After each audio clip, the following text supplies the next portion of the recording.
So our next presenter, actually I'm going to do kind of a balloon side chat with Terry Jo Bichell, who is the CEO of the CEO of, surprise, the CEO of COMBINEDBrain. But today I have asked her to come and talk to us as a mom to someone who lives with Angelman syndrome. So we're going to start out, and Terry Jo is going to give some background with slides, and then we'll have a chat. I almost got a promotion there. Okay, and I can go forward. All right, got it. So yeah, I am the CEO of COMBINEDBrain that's taking your blood back over there in the lobby. And so if you're planning to do a donation, here's your next pitch. Please do it today or tomorrow before 3. But today I want to talk to you about Lou, baby Lou. This is my 5th child. I only have 5. And this was 27 years ago. Everybody, all of you probably remember exactly where you were the day you got the diagnosis of STXBP1.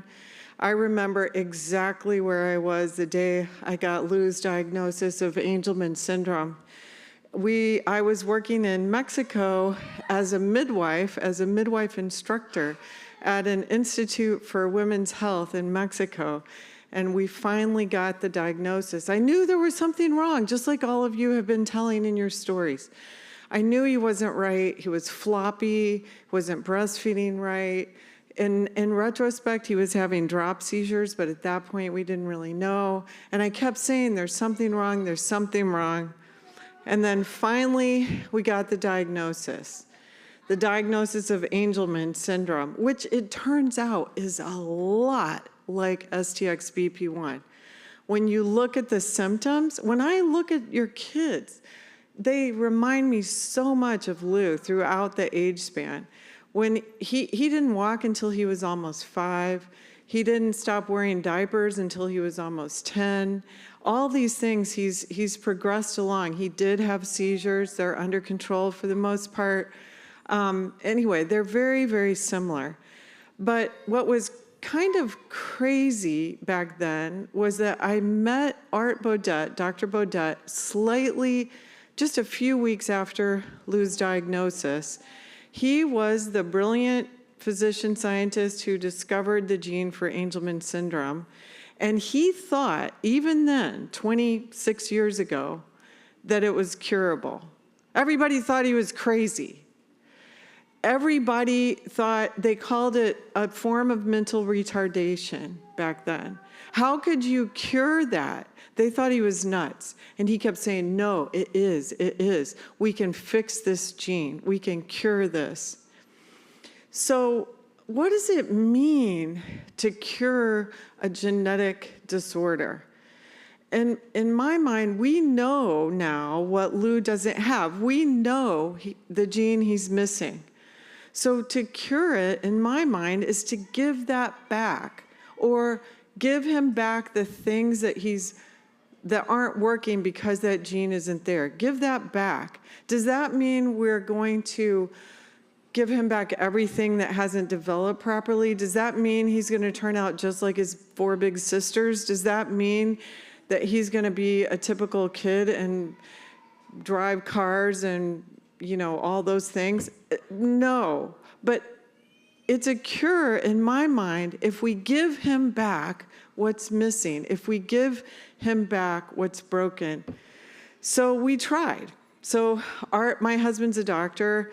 I was in the medical field as a midwife, and so we knew a lot of people. So we started helping Art Baudet get these clinical trials going. We got 4 different ones going. They all failed. It was a good try. What did we find out about that? You know what we found out? We just didn't know enough about the disease. We didn't have enough natural history. Half the time, so back then, we didn't even know which different variants were more severe. We didn't know it turns out some of the genetic mutations caused more epilepsy. Some of them caused more motor problems. Some of them caused a later behavior issue. All these different things we didn't even know.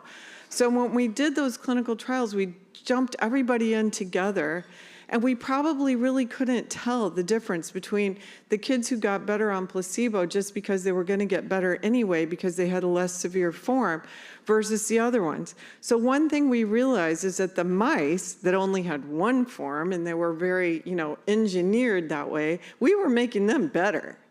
But we really couldn't tell if we were making the kids better or not. And so all of those trials failed. So right now, all the work you all are doing for natural history, it is so crucial to being able to get these trials to succeed. So my worst nightmare, the thing that keeps me up at night, is that we have a good drug, but we can't tell if it's working. And there are a couple different reasons why we might not be able to tell. One is because we didn't really pick the right endpoint. Maybe it's making kids' cognition better, but we're only testing them for 20 weeks, and that's not long enough to tell the difference. How long does it take a baby to learn to talk? 2 years, 3 years, sometimes 4 years before kids are really talking, right? So if we're doing a short clinical trial, how can we even tell that the brain, how could we tell if Lou's rusty brain cells are going to actually connect and do something? So that's one thing. Maybe we're not measuring long enough. Maybe we're not measuring the right thing. Another thing is, if people talk to each other too much during clinical trial, you want to kind of keep it on the down low during a clinical trial.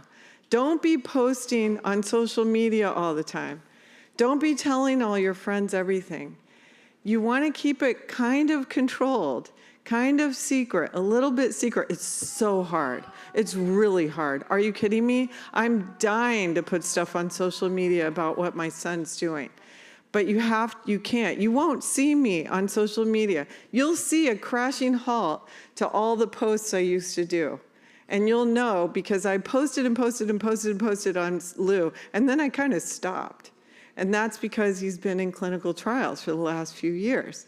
So really, you try to keep it on the down low. Tell your family, tell your friends. If you do like me, you try to fool the teachers and the therapists and everybody else. You don't tell them when you put him on a new clinical trial. You want to wait and let them tell you if he's getting better or if he's getting worse. But so you don't want to do that. And the other thing is you want to think about what would really matter to you. What would really matter? What if the effect isn't huge? What if it's not a miracle? What if you do gene therapy and it's just something subtle? So we had to think about that a lot with my son. I'm 66 years old. He's going to live a long time past me. My daughters are going to be taking care of him. What is going to happen in his life that could make a difference for them and make a difference for him? There's a picture of him right about the time, and this is where I'm going to start crying because I always do. It's so predictable. That's a picture of him right about the time the clinical trials started. You can see he grew up. It took 22 years before the clinical trials started. But when I think about what could really make a difference for my daughters taking care of him someday, I think what if he could get in and out of the bathtub by himself? He's taller than me. He weighs 180 pounds. When he's wet and slippery, he's kind of hard to handle. What if he could get in and out of the bathtub? When he has the barfs, which he does today at home in Nashville, Tennessee, what if he could tell the caregiver with a sign that he had to go to the bathroom to throw up instead of just puking all over the place like he used to do? What if he could do that? There are things like this that may not be miracles, but they could make a huge difference in your life. And you have to think about that. What's enough? What's enough to make a clinical trial worth it? So, guess what? Lou's in a clinical trial. We go, yeah. Took 23 years, but he was one of the first adults in the clinical trial. We fly from Nashville to Boston every 3 months. He goes under anesthesia. He gets an intrathecal treatment directly into his spinal column. Is it worth it? Look at him in this picture. He's going bald, by the way. His dad went bald at that age. Don't worry about that. Anyway, look at him in this picture. Do you see how he's looking? Like he knows what's happening.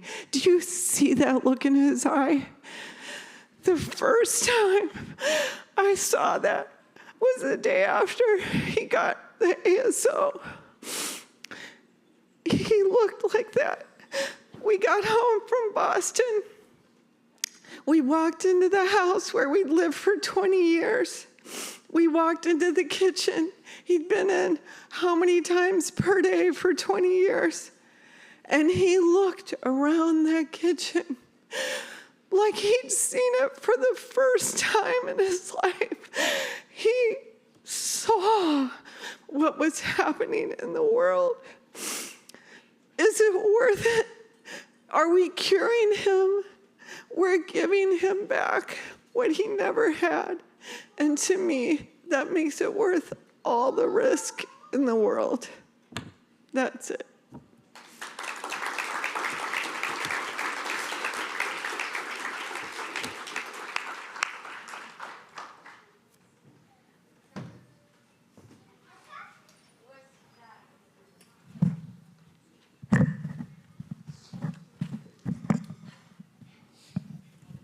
If anybody hadn't cried yet today. I'm a crybaby. Thank you for sharing that story, Terry Jo. I wanted to ask you, because you talked about not sharing information on social media and not sharing information when you're in a trial with your friends. And right now, Lou is in an open label, so this is when we know that everybody's getting drugs, so it's a different kind of situation. But what is the reason for not sharing information? Like, what could happen in a trial? Well, there are a couple things. So there's this placebo effect. So just being in a trial actually, and they talked about this a little bit the other day, just being in a trial actually helps your kid improve.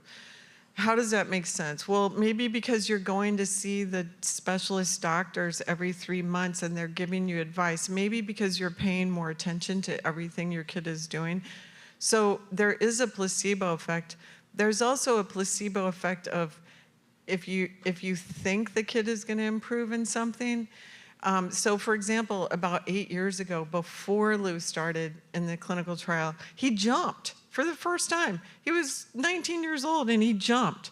And I took a movie of it. I was so excited and I posted it on Facebook. Everybody who knew me knew I was working on the science, and so they assumed that he was in a clinical trial. And so all these people went running to find out what drug Lou was on because they assumed that he was in a clinical trial. But he wasn't. He just happened to learn how to jump. And so you just have to be really careful not to make people think like, oh, if my kid only gets in the clinical trial, maybe he'll jump too. I mean, maybe it won't be that dramatic. On the other hand, maybe the kid will jump whether he's in the clinical trial or not. So all of that, if you're in a clinical trial, you need to keep it on the down low. I hope that makes sense. Yeah, thank you. So you talked about your your motivations for participation. What concerns did you have? Well, you know, this is research. It's an experiment. We don't really know if it's going to be good or bad. We don't, in fact, with UBE3A, the gene that causes Angelman, we still don't actually know what it does. We think we know what it does, but we don't know exactly. So we don't really know what happens if you give that gene back to an adult. Maybe they're not supposed to have it as an adult. Maybe they're only supposed to have it as a kid. We really don't know. There was a part of me that was scared to give it back, but on the other hand, he didn't have it. It was the thing he was missing. To give it back was, I felt, the best thing I could do for him as a parent. So when I say what was I scared of, I guess I was scared of everything from that his symptoms could get worse. I was even scared, this is kind of selfish, but you know, his motor skills are not that good. Sometimes he can be pretty damn mean, but his motor skills are not good enough to actually pinch me and hurt me or hit me and hurt me. So there was a little part of me that worried that we'd make his motor skills good enough that he could start hurting people.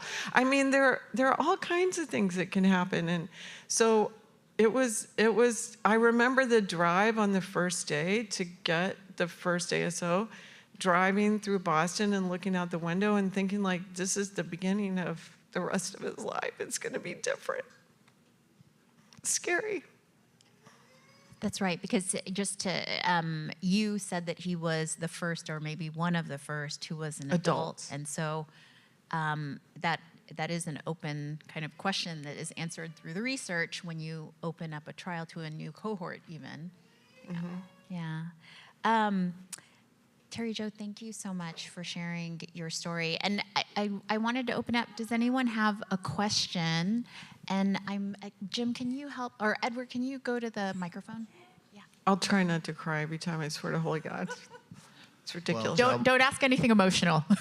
You can't help it. Job well done anyhow. So my question is, where's he now? Where's he at now? Is that last So he's picture? been on it for 3 years. He's on the he was in the safety trial. He's now on the open label extension, which he's going to get to stay on the real thing until the clinical trial is completely over. So you can see that I'm still not really talking to you a whole lot about what changes we've seen. Although, you know, I've talked about that look in his eye. Okay. So the whole clinical trial is still not over. And in fact, what's crazy is there are 3 companies all with ASOs in clinical trial for Angelman right now. They're just a little different from each other. Okay. So Is that what you mean? You haven't seen any major difference, or just a look in his eye, or No, is I've seen anything some changing major? really cool things. Good. Yeah, really cool things and really cool activities of daily living improvements. Excellent. Thank you. Totally worth it. Way more than just a look in the eye. Thank you, Terry Jo. Thank you so much. Okay.